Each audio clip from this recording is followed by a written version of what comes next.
After my parents died, my younger stepbrother, Paul, climbed into my bed with red-rimmed eyes. "Ben," he said, "I know you like guys. I'll be your boyfriend. You just can't abandon me." Seeing the plea on his face, I just stared for a second before nodding. Later, Paul brought his fiancée home to visit. When he mentioned me, his tone was flat. "He's not my brother. He's just an orphan my parents adopted." I stared for a second, then nodded again. And so, on a perfectly ordinary afternoon, I quietly moved out of his house. After that, I disappeared without a trace. I heard that the new star of the Chin family, a man always known for his cool self-control, lost his mind. The sky was overcast when I got back from my last food delivery. I trudged home through the knee-deep snow, one heavy step after another. My neighbor, Mrs.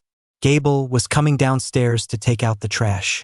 She saw me and made some small talk. "Ben, just getting back?"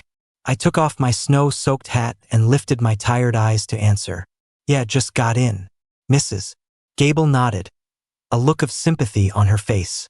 "You know, it can't be easy for you two boys.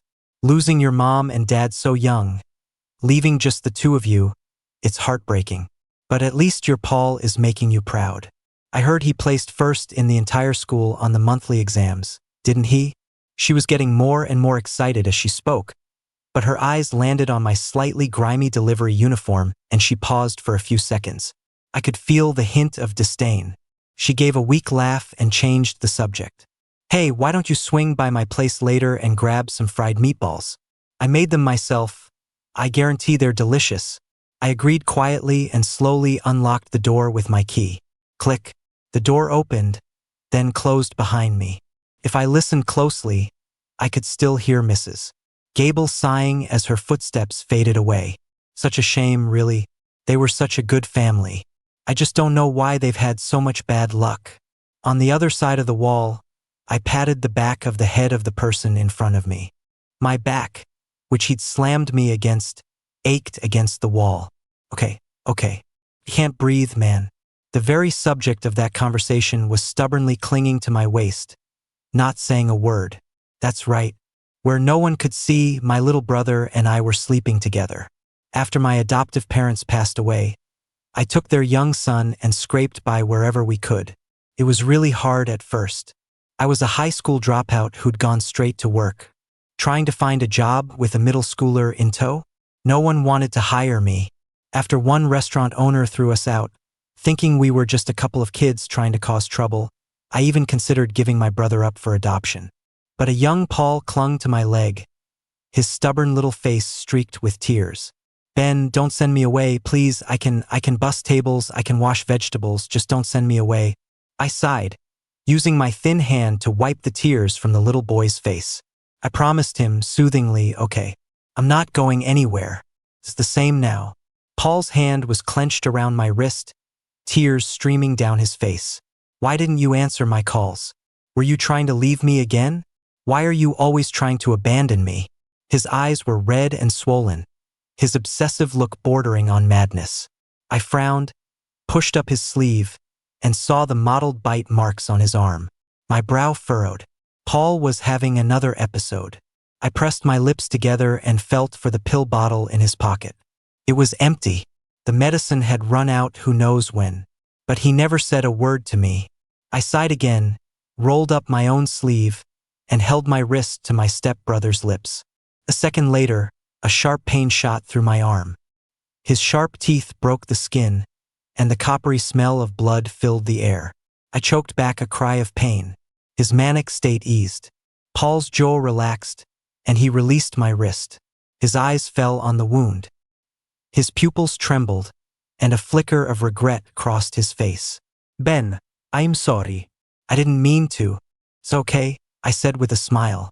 But inside, I was bitterly sad. This wasn't the first time Paul had an episode. In fact, the moment I discovered he was self-harming, I took him straight to the hospital. In the cold examination room, the doctor gently told me he had moderate depression. If we'd started treatment earlier, it might not have gotten this bad. But back then, I was working multiple jobs, trying to squeeze 48 hours of work into every 24-hour day. By the time I realized what was happening, Paul's condition had gotten so severe he needed medication just to stay calm. The bill was a light piece of paper that felt impossibly heavy on my shoulders. But I didn't say anything. With the last $3 in my pocket, I bought a steamed bun for a terrified Paul. At the bustling hospital entrance, the 15-year-old boy devoured the bun. His young hands clutched my sleeve. "Ben, I don't want treatment. There's nothing wrong with me. I'm just stressed from exams lately. I'm not usually like this." "Ben, don't believe what that doctor said." As soon as he finished, Paul tried to pull me away. I raised a hand to stop him and patted his head like I always did. "What are you afraid of? I'm not going to abandon you." It was the 5th year after my adoptive parents died. I interviewed to be a private driver for a company CEO.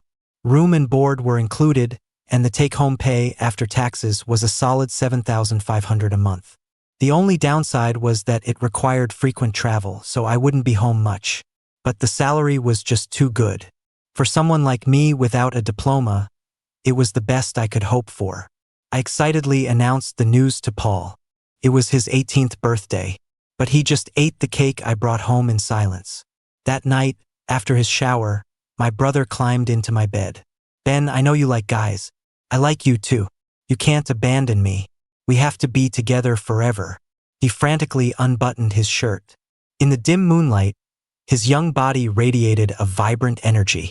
Before I could respond, Paul choked back a sob and threw himself at me, wrapping his arms around my waist.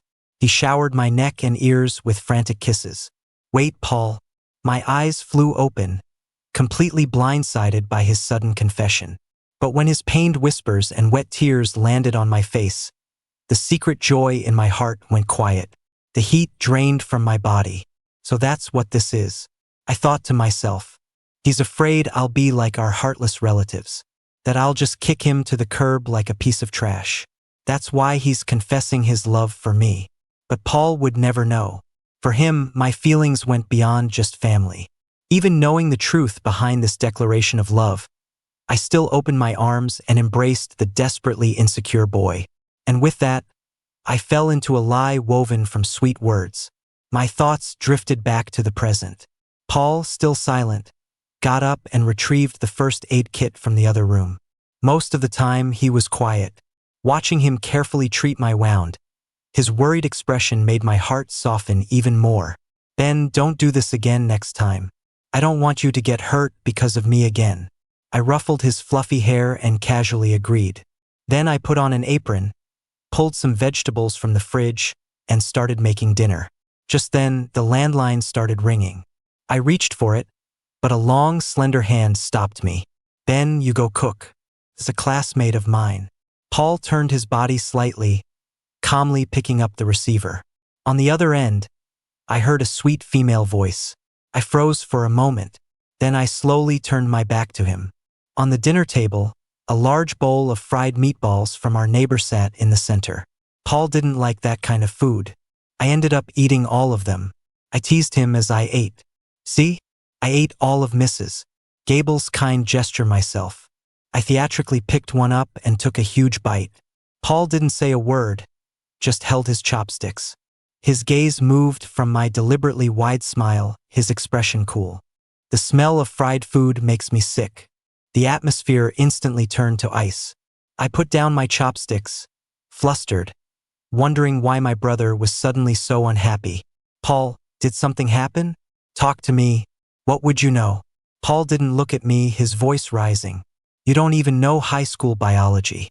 What do you know? I'm this sick, and without you, I'm basically useless." "Ben, is that what you think too? That I'm a pathetic loser? A giant baby who can only survive by depending on his brother?" My heart sank, and I quickly tried to soothe him. "No, Paul, why would you think that? Your illness is all my fault. If I had just paid more attention back then, this never would have happened. I'm looking for doctors. I'm not going to give up on getting you treated." "Fine," he said. Paul looked up, his eyes locking onto mine. "Ben, I have a chance to go to DC for a competition. If I win, I can get a full scholarship to college. Ben, will you come with me to DC? To DC, I repeated the words silently in my head. My fingers curled into a fist against my will. Are you going with the classmate from the phone call? Paul was silent for a long moment before answering. Yes. She's the daughter of our school's principal. After Paul got sick, I couldn't afford the high cost of his medication. Someone introduced me to a big shot in DC after that night. Paul's medical bills were covered. When I dragged myself home, I saw the girl downstairs. She was kissing Paul. I pulled my wandering thoughts back to the present. Hiding my trembling hands under the table, I gave my brother a gentle answer. Okay, I'll go with you. The day we left was bright and sunny. The school buses were lined up neatly in the parking lot. I followed the flow of the crowd into the school. Maybe Paul had told his teacher ahead of time. When his classmates saw me, they weren't too surprised. In fact, they were incredibly enthusiastic. You're Paul's older brother? Whoa, man, you're so good looking. That kid never told us his brother was this handsome. Ben, you look really familiar. Have we met before? A big, burly guy casually threw his arm around my shoulder. Hey man, can I get your number later? The kids around us started whooping and hollering. My face grew hot, and I was trying to figure out how to politely decline when a sharp voice cut through the crowd. A girl pushed her way through. She wore the crisp uniform of Westwood High, her ponytail swinging in a graceful arc. You guys are so annoying. Can't you see you're making Paul's brother uncomfortable? Get lost, all of you. A chorus of knowing laughter filled the small space. Well, if it isn't Nancy. Look, the lovebirds are meeting the family. The girl's blushing cheeks made her look especially cute. But my head just went boom, like someone had hit the pause button. What are you all doing? A cool, magnetic voice cut in. I felt the guy's arm on my shoulder stiffen. When Paul saw the hand on my shoulder, his face turned to ice. Get your hand off him. The guy, now on the spot, awkwardly pulled his arm back and scratched his head. At the same time, the girl's eyes lit up with joy. She trotted over to Paul and pulled on his hand coquettishly. Paul, you're terrible. Your brother is here, and you didn't even introduce us. Paul subtly pulled his hand away from the girl's grasp. Right, I forgot to introduce you. This is my brother, Ben. Ben, this is my classmate, Nancy. Nancy pouted, looking incredibly cute. Is that how you introduce me to your brother? Watching the girl's casual flirting, a sharp pain lanced through my heart. We're supposed to be. The rest of her sentence was drowned out by the supervising teacher telling everyone to get on the bus. The crowd of students started moving towards the bus in groups. Amidst the noise, a pair of sharp, almond-shaped eyes quietly settled on me. I didn't respond, just stiffly turned away. But a hand grabbed my wrist. Ben, you get carsick. You should sit up front. Paul spoke slowly, his bangs falling messily over his forehead, looking fresh and elegant. To anyone watching, he looked like a caring younger brother. But only I knew. The pressure on my wrist was non-negotiable. Felt like he was holding on, but also forcing me. I get carsick too. I want to sit in the front. Nancy mumbled from behind us, fidgeting with her fingers. I shook my head and smiled at her. I'll be fine. You and your friends sit up front. Then, ignoring my brother's stunned expression, I walked straight to the last row of the bus and sat down. The bus slowly pulled away. Heading for DC, the phone in my palm vibrated twice. I was sitting in the back of the bus. The mix of gasoline and leather smells was making me dizzy and sick. The bus screeched to a halt. I fought back the urge to vomit, biting down hard on my lower lip, my nails digging into my palms. In a state between sleep and wakefulness, it felt like I was a kid again. Ben, do you want some grapes? Mom bought a whole bunch today. That was 8-year-old Paul, excitedly pulling my hand to show me the groceries our adoptive mother had brought home. Ben, how about we go to Hawaii for summer vacation? That was 12-year-old Paul, planning our holiday trip with me. Ben, what are we going to do? Mom and Dad are gone, what are we going to do? That was 14-year-old Paul, crying as he clung to my waist. I reached out in a daze. Don't be scared. I'll work and earn money to send you to school. Don't cry, Paul. I won't leave. In our crowded, run-down little apartment, my brother would huddle at the foot of the bed to warm my feet. Outside, the snow fell, blanketing the world in cold. But in this little world of ours, It was as warm as spring. The scenes before my eyes shifted again. This time, I was stumbling out of a hotel, dazed. I ran right into Paul, his arm around a girl's waist as he kissed her. His face was still blank, his eyes cool and distant, but the tips of his ears were bright red. In that moment, I heard a snap. The dream shattered into a million pieces. I struggled to wake up and found myself in a hotel bed. Knock, knock. A frantic knocking came from the door. I stared at it, stunned. A deep, chilling voice I never expected to hear spoke. Ben, open the door. Ben, I know you're in there. Open up. The voice was like a demon's whisper. It yanked my mind back to that night at the hotel. It was Julian, the man I'd sold myself to. My memory was dragged back to that confusing, passionate night. There was no gentle intimacy, only uncontrollable trembling and muffled sobs, and a brutal lack of tenderness. Open the door. Julian's patience was running out. In the final second before his composure shattered completely, I got out of bed on weak legs and opened the door. What are you doing here? Hiding in the shadows behind the door, I asked coldly, trying to mask the fact that I was terrified. The man stared at me for a long time, then finally forced a cold laugh from his throat. What am I doing here?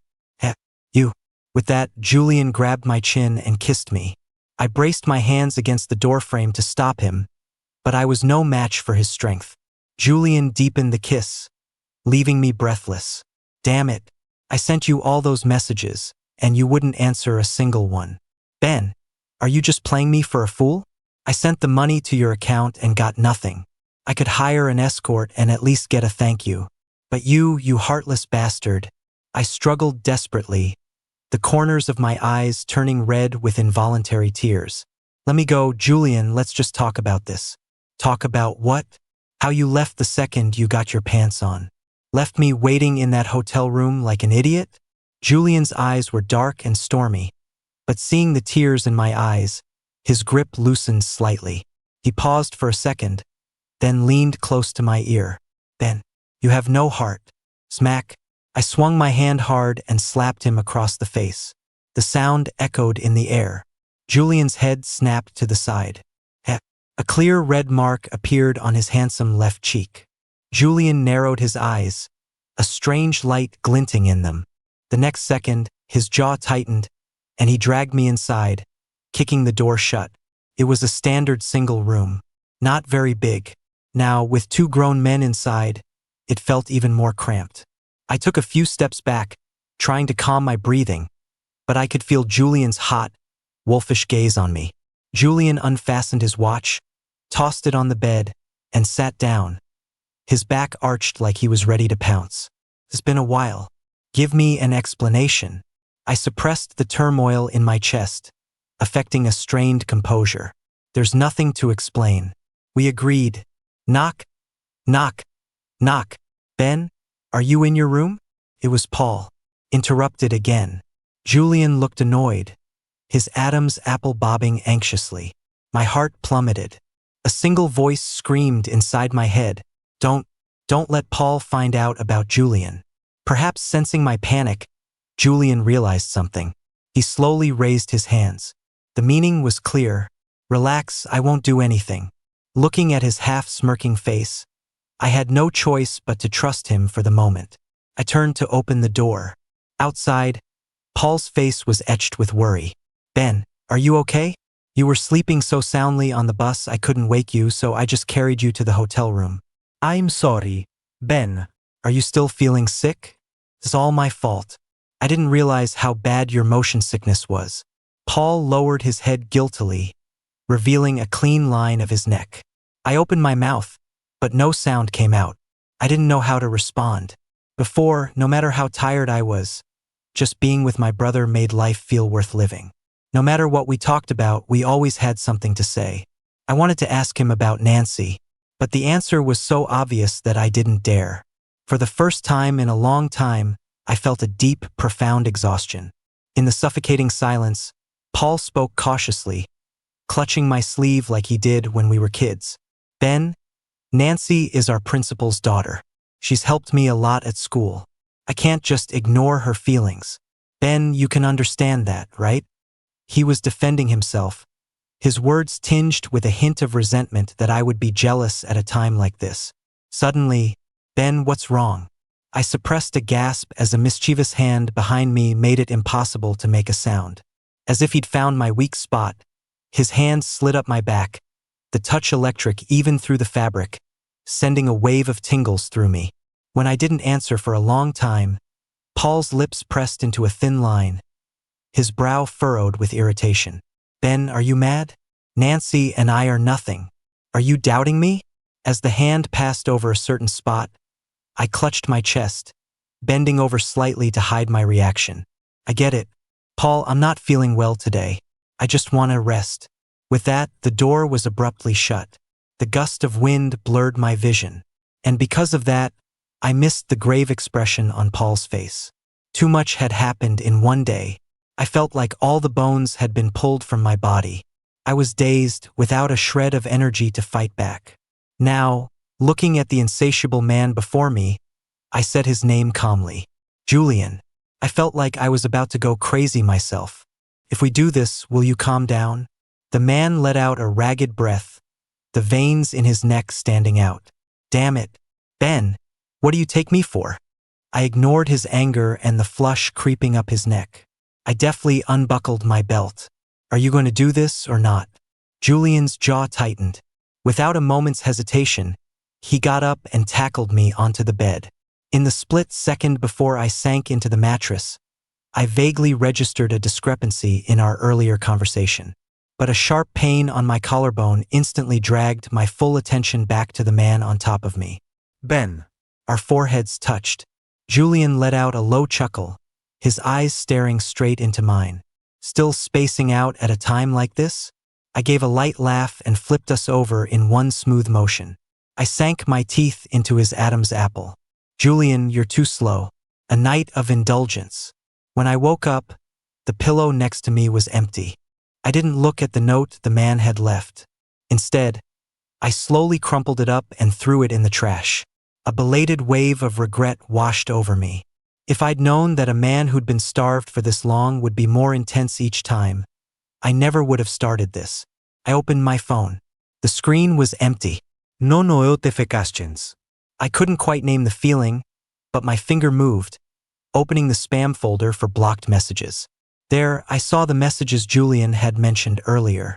Ben, didn't you say you weren't coming to DC? What's this about? What, you need money again? Heck, don't think you can find another sucker like me just because you have a pretty face. Why aren't you answering? You're dead if you dare get involved with anyone else behind my back. Do you hear me? No one else. Ben, say something. Ben, I found you.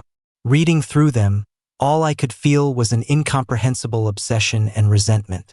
Back then, to pay for Paul's medicine, I was working as a server in a bar when I got tangled up with a drunk Julian. After that night, Julian mistakenly thought I had drugged him and forced myself on him. When he woke up, the man was wrapped in a sheet, bare-chested, his face a mask of shock. He yelled at me, his voice hoarse, "You, get out." I was surprised by the innocent shyness of a man who was rumored to be a notorious player. At the same time, I mocked him internally. Look at you pretending now. Who was it crying and begging for more last night? So, with the last ounce of strength I had, I picked up my scattered clothes and got dressed. I demanded $50,000 in hush money. The man in the bed's face changed color several times before he finally wrote me a check through gritted teeth. Worried he might bash his head against a wall in shame and anger after I left, I thoughtfully told him, "Don't worry, I'm clean, and you'll never see me again. We're both adults. This is nothing." I found out later that my information about him had been wrong, but there was no way to take it back. Maybe my indifference provoked Julian. He started sending me messages nonstop. Every word hinted at his intention to call the police. Ben, you're just gonna walk away like that? What are we? Not answering. You think I won't call the cops? So I sent him a few pictures of my bruised body. My waist, my thighs, even the spot behind my ear was covered in red marks. I added a note. You did all of this. The subtext was a reminder that I was the one who had gotten the short end of the stick. Because my skin is so fair, the marks from that night hadn't faded. In fact, they'd turned a deeper, uglier shade of purple. A long time later, he finally replied with a single word, heh. At the time, my mind was entirely focused on Paul's diagnosis and treatment plan. I simply didn't have the energy for Julian. I thought our contact would end there. As it turns out, life has a funny way of messing with you.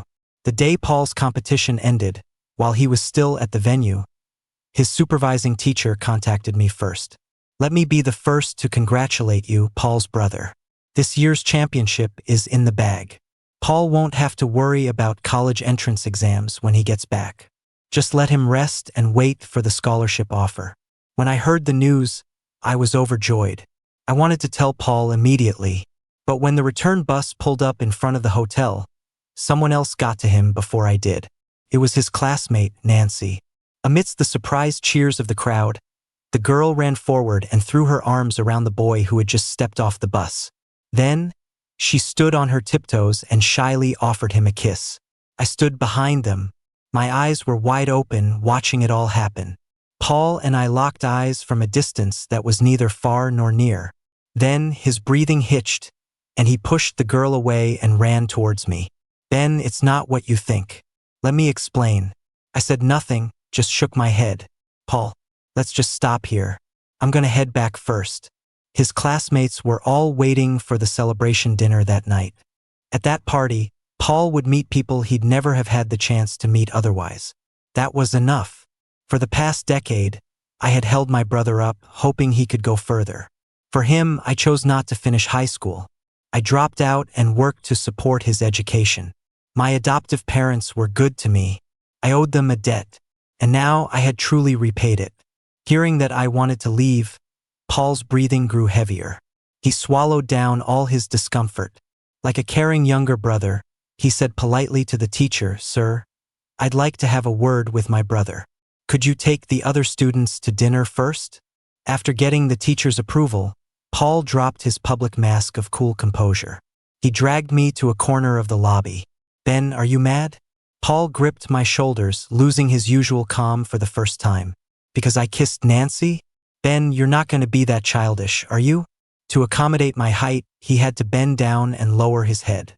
His tone was one of utter disbelief, as if the idea was ridiculous. I just watched him silently. I didn't answer. Paul let out a strange laugh. "Ben, I thought you knew. I do like you, but it's not that kind of love. Why can't we just be family? Everything was fine for the past few years. You worked, I studied. Why do you want to leave now that I've finally made it? Ben, I'll be miserable without you. Can you really bear to see me start biting myself again?" I stared at the all-too-familiar face. His features were sharp, the prominent brow bone giving him an air of unapproachable coldness. His thin lips were usually pressed into a straight line. His brow slowly furrowed. I only said 3 things. "Paul, you're wrong. If I'm just your family, then the spot for your lover is empty. Now that you have a girl you like, what we have doesn't count for anything." This was the first time I had ever contradicted my brother. In Paul's eyes, I was probably just the quiet, stoic older brother who was willing to give everything without a word. Working, that was my choice. Supporting my brother's education, selling my body. Those were all my choices. But I got tired, too. That first year after I entered the workforce, I went through a lot.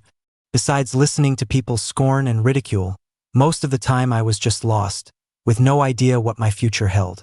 "You're out working so young? What about your family? Aren't you going to school?" Yeah. What was I supposed to do?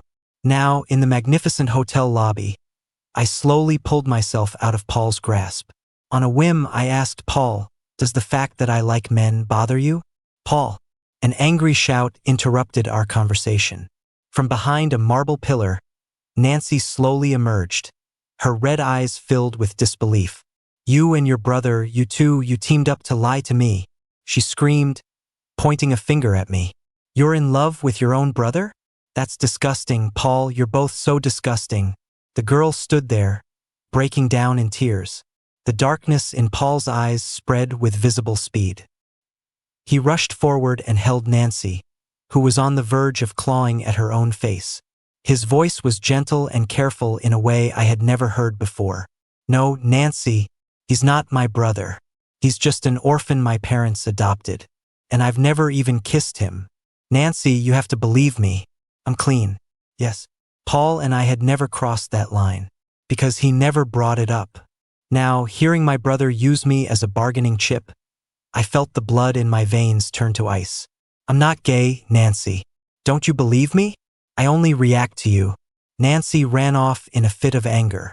Paul just glanced back at me once before chasing after her without a second thought.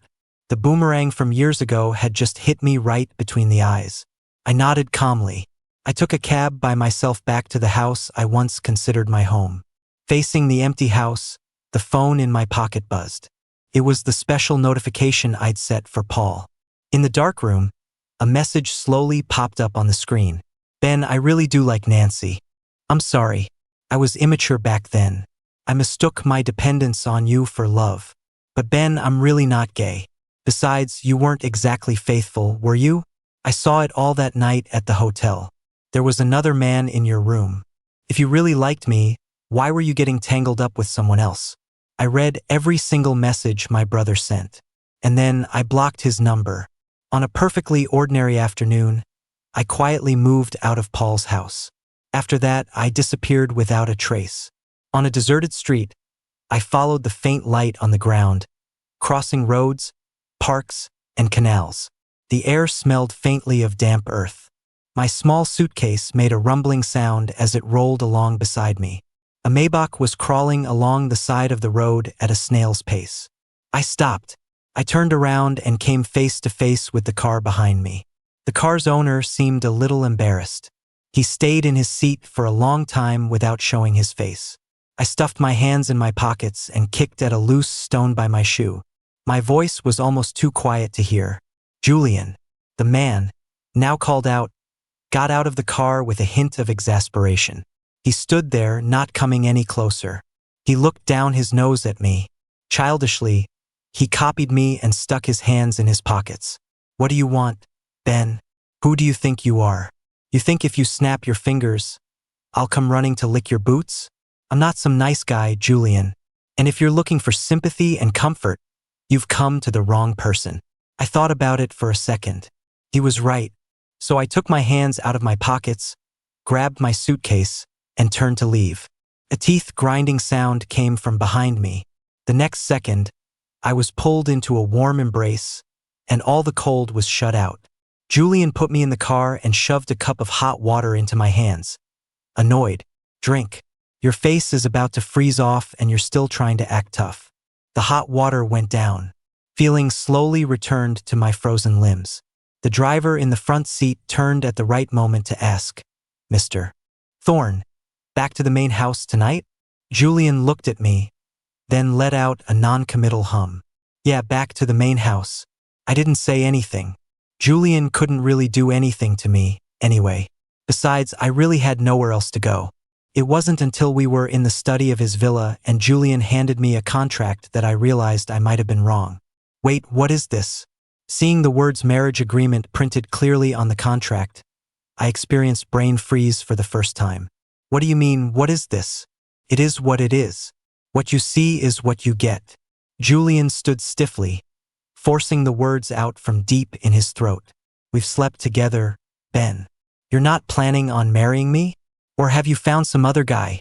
That last sentence took all of Julian's strength. A dull ache spread through his heart, threatening to consume his sanity. I pressed my lips together and quietly explained everything that had happened. After I finished, Julian's expression was unchanged as he said, word by word, Ben, I think your brother's a rat. How about this? We feed him a pack of rat poison. If he dies, he's a rat. Huh? Seeing that Julian was still in the mood to joke with me, I relaxed a little. But then, suddenly, the man slammed his fist on the desk. His sharp jawline twitched with fury. Damn it, that kid has perfectly good hands and feet. Why should you have to be the one to support him? Climbing his way up on his brother's back. And he still has the nerve to show his face. And to think I even Realizing he'd let something slip, Julian's brow furrowed, and he slapped himself across the face. A few pieces of information clicked in my head. I seized on the main point. Julian, what do you mean? The man shot me a quick glance and guiltily rubbed his nose. After you left, I had someone find your contact info. I sent you messages, but you never replied. So I started transferring money to that bank account. You never refused it, so I thought you were okay with it. Julian was right. I hadn't replied to his messages. But I had never received any transfers to that bank card. Then who took the money? A terrible suspicion formed in my mind. I didn't want to hear it, but Julian whispered the name anyway. It was Paul. That bastard. The dull ache in my heart became a sharp knife, twisting. I clutched my chest, struggling to breathe. My vision started to blur. In the moment before I collapsed, Julian's face changed drastically. Doctor. Get a doctor. Quick! And then I passed out. Based on the patient's history, we suspect this fainting spell was caused by extreme fatigue and cardiac overload. He has likely been experiencing symptoms like headaches, chest tightness, tinnitus, dizziness, and heart palpitations. Additionally, the scars on the patient's wrist cannot be ruled out as self-inflicted. We hope the family can pay more attention to the patient's emotional well-being. The air was thick with the sharp smell of disinfectant. All around me, I could hear the hushed instructions of the nurses. I twitched my fingers, and they were immediately enveloped by a dry, warm hand. Julian, with a thin layer of stubble on his chin and dark circles under his eyes, spoke coolly. Ben, can't you take better care of yourself? Look at you. Stomach problems, malnutrition, and now extreme fatigue. Do you really think you're a superhero? What, are you that worried about that asshole? My head was still fuzzy. I rolled my eyes slightly, my throat dry and sore. Yeah. I used to be. Worried he wouldn't have enough to eat or warm clothes to wear. Worried he'd get bullied by his classmates.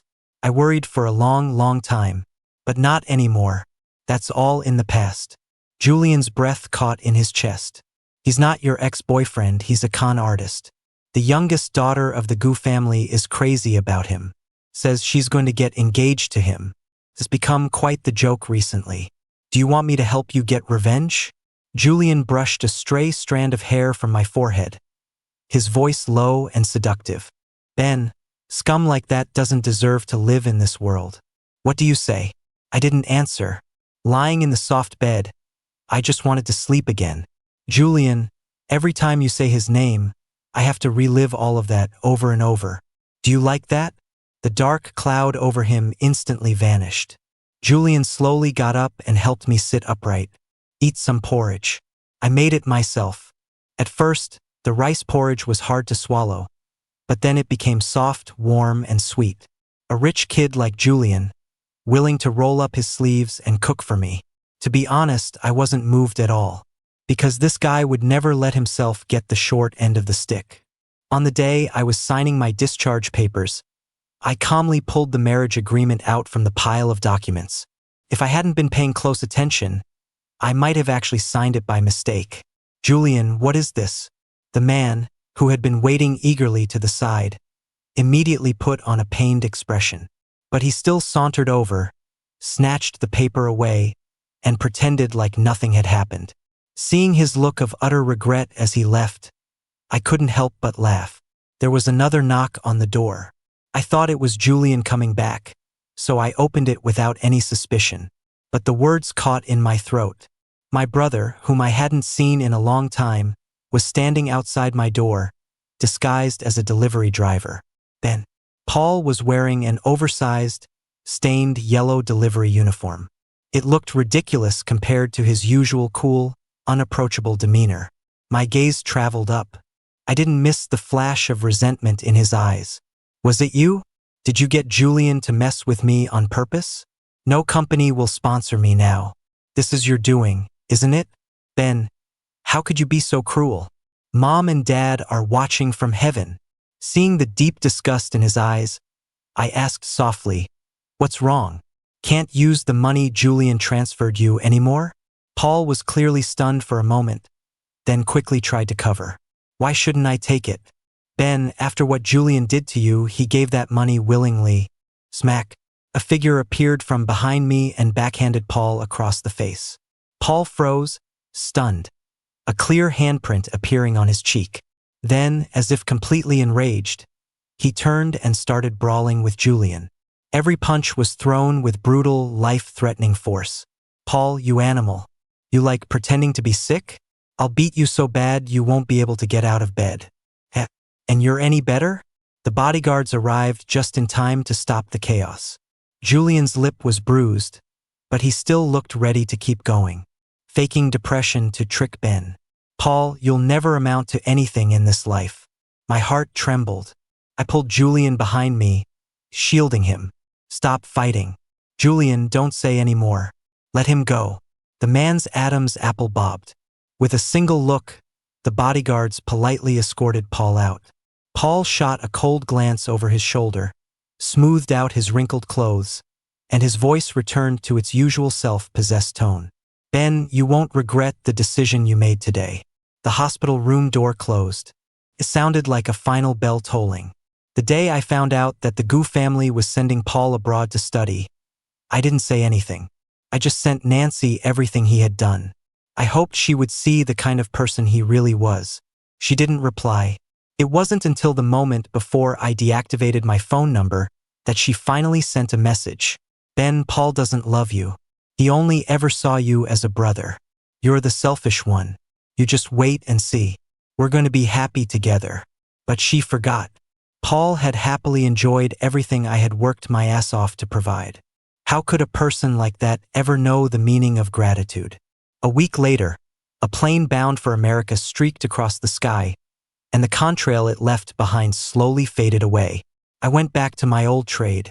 I applied to be Julian's personal driver and part-time assistant. That job with the $7,500 salary was still waiting for me, as if it had been waiting faithfully all along. In the huge study, warm sunlight streamed through the window. Looking at the marriage agreement disguised as a labor contract, I paused my pen, then wrote my name stroke by stroke. The man leaning against the desk snatched the contract with lightning speed, holding it to his chest like a precious treasure. His dark eyes stared at the still wet ink of my name. Then, Julian looked up abruptly, his face struggling to contain a smile. You agreed? My eyes curved into a smile. I slowly put the cap back on the pen and said, Julian, I want to go to school. Are you willing to wait for me? Julian's eyes instantly turned red. He choked back the lump in his throat. Yes, I'll make the money to put you through school. A master's, a PhD, whatever you want to study, you study it. I laughed until tears came to my eyes. He pulled me forcefully into his arms. The first half of my life, I lived for other people. From now on, I only want to live for myself. 5 years later, late at night, after we were done, Julian, looking utterly satisfied, diligently washed the bedsheets. I lay on the soft bed, feeling dry and comfortable, lazily scrolling through my phone. A news headline caught my eye. Breaking. Socialite Nancy G. Files for divorce. Husband faces fraud charges, potential jail time. I didn't finish reading. Julian gently took the phone from my hand, his fingers tracing the iris tattoo on my wrist. He cooed. Aren't you tired? Why are you still awake? He hinted. Or do you want to go again? I sleepily leaned in and gave him a kiss. No more, no more. Time for sleep. The man let out an exasperated laugh and pulled me into his arms. On his left wrist, in the same spot, a blue butterfly tattoo looked ready to take flight. Epic love stories only exist in movies and novels. The best thing is just having you here by my side.